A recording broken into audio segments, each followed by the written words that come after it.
morning everyone. I Dr. Ankita Shah going to discuss today about intercostal spaces. These are the spaces lying between two adjacent ribs. There are total 12 ribs and in between them there are 11 intercostal spaces, among which 3rd to 6th intercostal spaces are known as typical intercostal spaces. Each intercostal space consists of intercostal nerve, intercostal artery, intercostal vein and intercostal muscle. If we see the boundary of intercostal spaces, I am reflecting the thoracic wall and we can see the inside view. This is the sternum bone. These are the ribs. So let us see the boundary of the intercostal space. So this is the intercostal space in between two adjacent ribs. This intercostal space is bounded above by the lower border of upper rib, bounded below by the upper border of lower rib. In front we have the sternum and behind there is the thoracic vertebra. Now this intercostal space is containing intercostal muscles. These muscles are important in performing various movements during respiration. The intercostal muscle consists of, I am reflecting the skin, then pectoral group of muscles, and then we can see this is the rib. In between them, this is the intercostal space. This external muscle is the intercostalis externus muscle. This intercostalis externus muscle, as it is approaching towards the sternum, it is being replaced by a aponeurosis. This part is known as the anterior intercostal membrane. If we see the direction of the fibers, it is like I am putting my hands into my pocket. That means the fibers are going downward and medially and forward. So how are the fibers going? Downward, forward, medially. This direction of the fibers is along the long axis of the ribs. Therefore, it helps in elevation of the ribs that is required during inspiration of the part of the respiration. Now coming to the next muscle. This muscle is the intercostalis internus muscle. The direction of these fibers is opposite to the externus muscle. Its fibers go like as if we are crossing our hand to the opposite side chest. This is the direction of the fibers. Now, this internus muscle is fleshy anteriorly, but beyond the posterior angle of the ribs, it becomes aponeurotic, forming the posterior intercostal membrane. It has got two parts. One is the interosseous part in between the ribs. Another one is the interchondral part in between the two chondral cartilage. This interchondral part helps in the elevation of the ribs because its fibers are almost parallel with the slope of the ribs. But the interosseous part, it helps in depression of the ribs because its fibers run at right angle to the slope of the ribs. Now coming to the innermost muscle, this is the intercostalis intimus muscle. How does the muscle appear? Can we see here a thin like sheet? This is the intercostalis intimus muscle. We can also see here as I have reflected it. This is the intercostalis intimus muscle. This intercostalis intimus muscle, the fibers run in the same direction as the intercostalis internus muscle and it causes depression of the ribs during expiration. So, if I summarize, during inspiration, two muscles are coming. One is the intercostalis externus muscle, another one is the interchondral part of intercostalis internus muscle. Intercostal is internus and intercostal is intimus muscle. These two muscles help during expiration and are known as accessory muscles of expiration. So, this was regarding the basic idea of intercostalis muscle. Now coming to the neurovascular bundle. The neurovascular bundle, if you see here, this is the upper rib and this is the lower rib.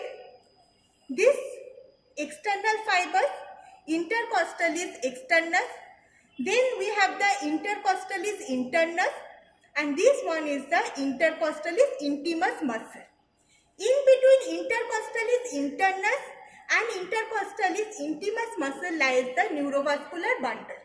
What is the arrangement in the neurovascular bundle? That is vein, artery and nerve. This is maintained throughout except in the first intercostal space where the arrangement is reversed. Reversed means the arrangement in first intercostal space is nerve, artery and vein. And rest in all other spaces the arrangement is vein, artery and nerve. Now, this neurovascular plane if we see, this is lying between the intimus and the internus muscle. So, we can see here intercostal nerve. What else we can see here? This is the internal thoracic artery and these are the internal intercostal arteries. So, we can see here intercostal nerve and these are the intercostal vessels. Now, how does it originate and how do they supply the intercostal space? As I have told you, the 3rd to 6th intercostal spaces are typical. That means their arterial supply, nerve supply and venous drainage is limited to the thorax only. Coming to the intercostal artery first, the intercostal arteries having two parts, anterior intercostal artery, posterior intercostal artery. The difference in them is that in each intercostal space there are two intercostal arteries but two anterior intercostal arteries and one posterior intercostal artery. Anterior intercostal artery are present in upper 9 spaces only because as I have told you, in the front there are floating ribs. So anteriorly the wall is not complete. Therefore, as I can see that two anterior intercostal arteries are present but they are not present in the lower part. Coming to the posterior intercostal arteries, one each is present in each 11 intercostal spaces.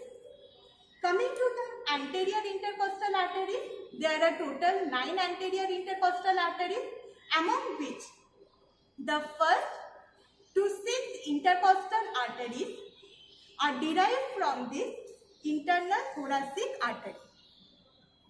The 7th, 8th and 9th anterior intercostal artery are derived from a branch of or division of this internal thoracic artery which is known as musculophrenic artery.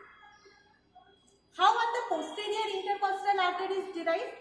The upper two intercostal arteries are derived from superior intercostal vessel which comes from costocervical trunk.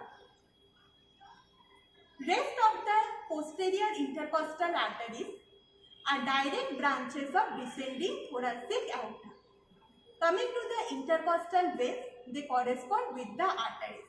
That means anteriorly each space has two anterior intercostal veins in upper 9 spaces only, not in the lower space. Posteriorly, there are one posterior intercostal vein in all the 11 intercostal spaces. Now anteriorly, this 11 anterior intercostal veins, how do they drain? From 1st to 6th, they drain into the internal thoracic vein. 7th, 8th and 9th anterior intercostal vein, they drain into the musculophrenic vein. Coming to the posterior intercostal vein, their drainage differs on the right and the left side. If we see here, now look at this picture. This is the right side and this is the left side. On the right side, the first posterior intercostal vein, it is draining into the right brachiocephalic vein.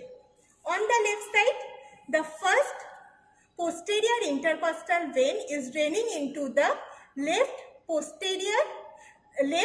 brachiocephalic vein. The second, third and fourth on both sides are uniting. On the right side, it is forming the right superior intercostal vein, which is draining into the azygous vein, that is this one. On the left side, second, third and fourth are uniting to form left superior intercostal vein, which is draining into the left brachiocephalic vein. On the right side, 5 to 11, they are draining directly into the azygous vein. But on the left side, 5, 6, 7 is draining first into accessory hemiazygous vein, which is draining into azygous vein at the level of T7. Then 8, 9, 10, 11 on the left side is draining into hemiazygous vein, which is draining into azygous vein at the level of T8. What are these two? These are 12, one is the subcostal vein. So this was regarding the intercostal vessels. One applied importance of this intercostal vessels is that this intercostal vessels, especially the posterior intercostal arteries, get enlarged during coarctation of aorta, and this leads to notching of the ribs, which is radiologically visible. So let us see the intercostal vessels again. This is the internal thoracic artery. These are the intercostal vessels lying in the intercostal space in between two adjacent ribs. Coming to the intercostal nerve. So let us look at the nerve again. This is the intercostal nerve. The intercostal nerves are the ventral rami of T1 to T11 thoracic spinal nerves. T1 and T2 supply the upper limb. T3 to T6 are the typical intercostal nerve supplying the thorax only. And T7 to T11, they supply the wall of the abdomen. Which part of the wall? That is the anterolateral part of the wall of abdomen. Among these, the T1, it along with the C8 branch, it contributes in the formation of brachial plexus. One important among all these intercostal nerve is the lateral cutaneous branch of T2. This lateral cutaneous branch of T2 is known as intercostobrachial nerve. It supplies the medial side of the hand as well as the floor of the axilla. The importance of this branch is that during coronary artery disease, the cardiac pain is radiated along this nerve to the medial side of the hand. So, this is all about the content and the anatomy of the intercostal spaces. Thank you.